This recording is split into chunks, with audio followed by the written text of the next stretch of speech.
એક વિલક્ષણ વિડીયો સ્મૃતિ બ્રહ્મ સ્વરૂપ શાસ્ત્રીજી મહારાજની. પૂર્ણ પુરુષોત્તમ ભગવાન શ્રી સ્વામિનારાયણના ત્રીજા આધ્યાત્મિક અનુગામી અને બોચાસણવાસી શ્રી અક્ષર પુરુષોત્તમ સ્વામિનારાયણ સંસ્થાના આદિ સંસ્થાપક બ્રહ્મ સ્વરૂપ શાસ્ત્રીજી મહારાજ, જેમનું જીવન વહેલી સવારથી મોડી સાંજ સુધી કે જીવનના પ્રથમ ક્ષણથી લઈને જીવનની છેલ્લી ક્ષણ સુધી જેમણે ભગવાન સ્વામિનારાયણની ભક્તિમાં જ પળે પળ વિતાવી છે અને ભગવાન સ્વામિનારાયણે આપેલ ઉપાસનાના સિદ્ધાંતના પ્રસાર માટે જ જેમણે પોતાનું સમગ્ર જીવન કુરબાન કર્યું છે, એવા એક વિરલ સંત વિભૂતિ બ્રહ્મ સ્વરૂપ શાસ્ત્રીજી મહારાજ વસંત પંચમીના પવિત્ર દિવસે મેળાવ ગામે પ્રગટ થયા હતા. ગામો ગામ ઘૂમીને જેમણે ભગવાન સ્વામિનારાયણનો ઉપાસના સિદ્ધાંત લાખો લોકોને સમજાવ્યો હતો, એવા દિવ્ય શાસ્ત્રીજી મહારાજની બે વિલક્ષણ કૃતિઓ આ વિડીયોમાં પ્રસ્તુત છે. સને 1949માં વડોદરામાં અટલાદરા ખાતે બ્રહ્મ સ્વરૂપ શાસ્ત્રીજી મહારાજનો 85મો જન્મ મહોત્સવ ભવ્યતાથી ઉજવાયો. સુવર્ણ મહોત્સવ તરીકે ઉજવાયેલા આ ભવ્ય મહોત્સવની કેટલીક વિડીયો સ્મૃતિઓ.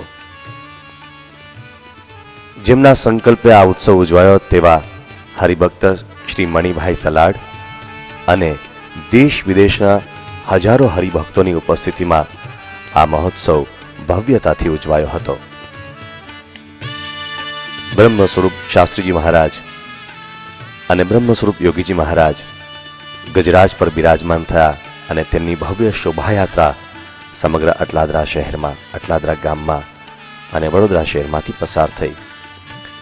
આ અવસરે શાસ્ત્રીજી મહારાજે અટલાદરામાં પ્રથમ ખંડમાં શ્રી હરિકૃષ્ણ મહારાજની મૂર્તિની પ્રાણ પ્રતિષ્ઠા પણ કરી.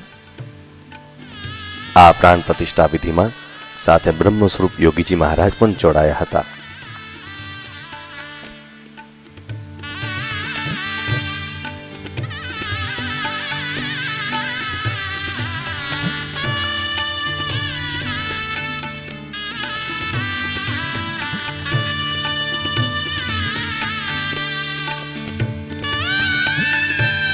દેશ વિદેશના હરિભક્તોથી વીંટળાયેલા બ્રહ્મ સ્વરૂપ શાસ્ત્રીજી મહારાજ મૂર્તિ પ્રાણ પ્રતિષ્ઠા પછી એક વિશિષ્ટ સમારોહમાં પધાર્યા. આ સમારોહ એટલે સુવર્ણ જયંતિ સમારોહ. તત્કાલીન મજૂર મહાજનના અધ્યક્ષ અને પાછળથી વડાપ્રધાન પદ સુધી પહોંચેલા શ્રી ગુલજારીલાલ નંદા તેમજ અન્ય મોટેરા સંતોએ આ સમારંભમાં પ્રવચનો આપ્યા.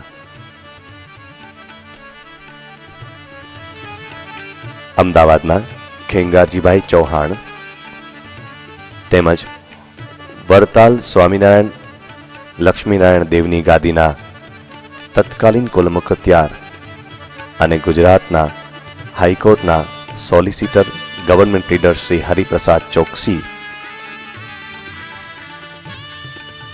શ્રી શંકરલાલ ઠાકર,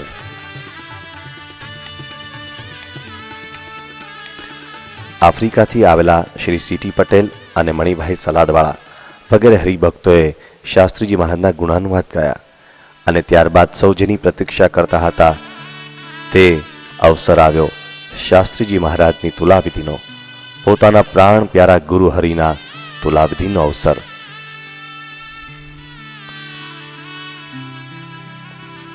ગુરુ હરિને તુલામાં પધરાવીને તેમની સાકરથી તુલા કરવામાં આવી અને ત્યારબાદ હરિભક્તોએ પોતે સમર્પણ દાન કર્યું, જેમાં સાકરની સામે તેટલું જ સોનું મૂકીને એ સુવર્ણ તુલા કરવામાં આવી. ગુરુ હરિની સુવર્ણ તુલાથી હરિભક્તોના હૃદય પુલકિત થઈ ઉઠ્યા હતા.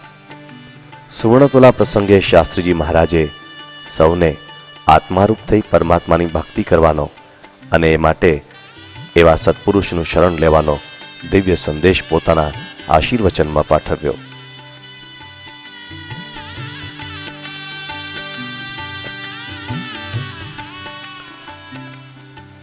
શાસ્ત્રીજી મહારાજની સાથે નિર્ગુણદાસ સ્વામી, બ્રહ્મ સ્વરૂપ યોગીજી મહારાજ અને પરમ પૂજ્ય પ્રમુખ સ્વામી મહારાજની યુવાન વયની લાક્ષણિક છબીના પણ દર્શન થાય છે.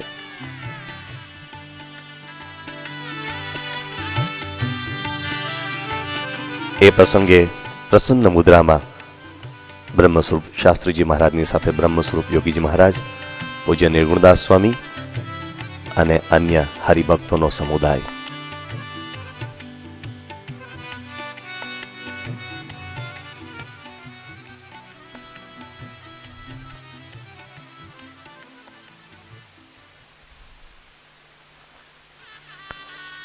આ જ અરસામાં બ્રહ્મ સ્વરૂપ શાસ્ત્રીજી મહારાજ મુંબઈ ખાતેના હરિભક્તોની વિનંતીને માન આપીને મુંબઈમાં હરિભક્તોને પોતાના દિવ્ય સત્સંગનું સુખ આપવા માટે ઘણા સમય સુધી રોકાયા હતા. મુંબઈમાં શ્રી ગુલઝારીલાલ નંદાજીના ઘરે શાસ્ત્રીજી મહારાજનું નિવાસસ્થાન હતું. નંદાજી એક ઉત્તમ કોટીના મુમુક્ષુ તરીકે શાસ્ત્રીજી મહારાજ પાસે બેસીને દિવ્ય આધ્યાત્મિક ગોષ્ઠીનો લાભ લઈ રહ્યા છે. સાથે બ્રહ્મ સ્વરૂપ યોગીજી મહારાજ પણ ગોષ્ઠીમાં આધ્યાત્મિક લાભ આપી રહ્યા છે.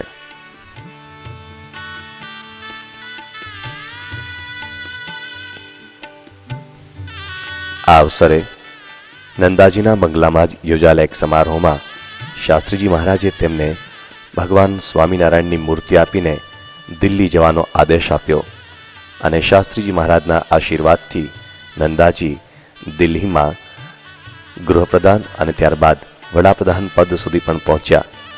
દિલ્હીમાં તેમના નિવાસસ્થાને બ્રહ્મ સ્વરૂપ યોગીજી મહારાજે પણ હરિભક્તોના સમુદાય સાથે ખાસ પધરામણી કરી હતી.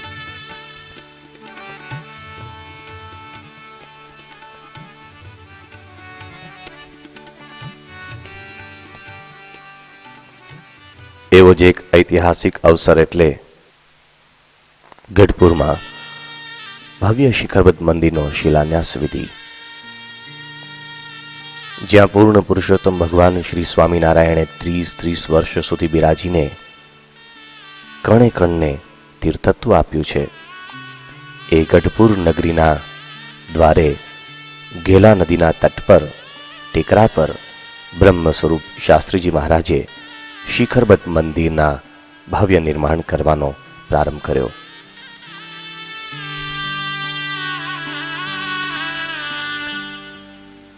રાજકીય પરિસ્થિતિ અનુસાર આ જમીન પ્રાપ્ત કરવાનું બિલકુલ અસંભવિત જ હતું, પરંતુ બ્રહ્મ સ્વરૂપ શાસ્ત્રીજી મહારાજે પોતાની દિવ્ય કર્તૃત્વ શક્તિથી, સામર્થ્ય શક્તિથી આ જમીન સંપાદિત કરી રાજપલટો થયો અને શાસ્ત્રીજી મહારાજના સંકલ્પ અનુસાર આ જમીન પર ભવ્ય મંદિરના શિલાન્યાસ વિધિનો કાર્યક્રમ યોજાઈ ગયો.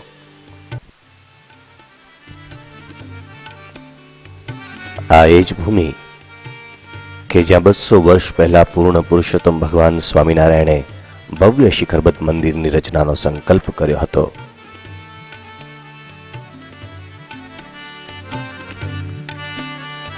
સમગ્ર ભૂમંડળમાં 5 શિખરબદ્ધ મંદિરો રચીને બ્રહ્મ સ્વરૂપ શાસ્ત્રીજી મહારાજે અક્ષર પુરુષોત્તમની ઉપાસનાનો ધ્વજ દિગંતમાં ફરકાવ્યો.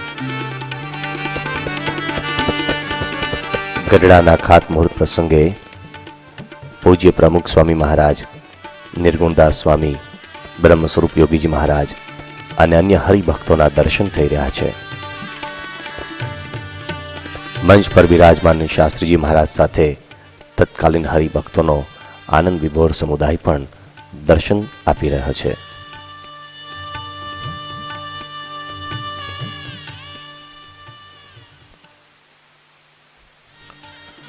વૈદિક અક્ષર પુરુષોત્તમ ઉપાસનાના ભવ્ય શિખરબદ્ધ મંદિરો બ્રહ્મ સ્વરૂપ યોગીજી મહારાજ અને પ્રગટ બ્રહ્મ સ્વરૂપ પ્રમુખ સ્વામી મહારાજ જેવા વિરલ સંત વિભૂતિની ભેટ આપીને જગતને અનંત યુગો સુધી કલ્યાણનો માર્ગ ચિંધનાર બ્રહ્મ સ્વરૂપ શાસ્ત્રીજી મહારાજને તેમના પ્રાગટ્ય દિને કોટી કોટી વંદન.